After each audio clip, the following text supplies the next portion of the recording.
అక్కడ మీకు భోజనం అది పెట్టిందా? మందులు విజ్ఞప్తి, నీళ్లు తగ్గేదంతా ఈ 2 రోజులు, ఎందుకంటే ఇంకా 2 రోజులు తగ్గేటట్లేదు, వర్షం పడేటట్టుంది. అక్కడే ఉండండి. తాత్కాలికంగా ఇక్కడ ఉంటున్నారు మీరు? పట్టాలు కూడా ఉన్నాయా?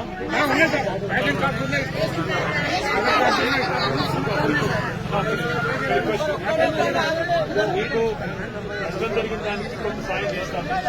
ఈ 2 రోజులు మాత్రమే, ఎందుకంటే ఇది ఎట్లా ఉంటుందో తెలియదు. జాగ్రత్తగా ఉండండి. మీకు వైద్య పరీక్షలు కూడా చేయిస్తాము, బండి పెట్టి వైద్య పరీక్షలు కూడా చేస్తాము, మందులు కూడా ఇస్తాము, భోజనం పెడతాము, ఇంకా బ్లాంకెట్లు అవి కూడా ఇస్తారు. ఇది కాకుండా ఇంకా నష్టపరిహారం కూడా ఇస్తారు. ఇప్పుడు ఎమ్మెల్యే గారు వచ్చేసారు, చూసి వెళ్ళారు, సాయంత్రం వస్తే బాగుంది. మీ కార్పొరేటర్ కూడా ఇక్కడే ఉన్నాడు, సునరితారెడ్డి వాళ్ళ హస్బెండ్, ఆయన కూడా ఇక్కడ ఉన్నారు. అజిత్ రెడ్డి వస్తారు, మిగతా కార్పొరేటర్స్ పంపిస్తాను. నేను మీకు ఏం కావాలన్నా చేస్తాను. మంచి ఓపిక ఉండండి.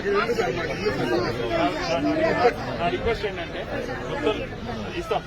ఇక్కడ నుంచి అవసరమైతే ఇక్కడ ఖాళీ చేసి అక్కడ తెలంగాణ గవర్నమెంట్ అందరికీ చూసారు.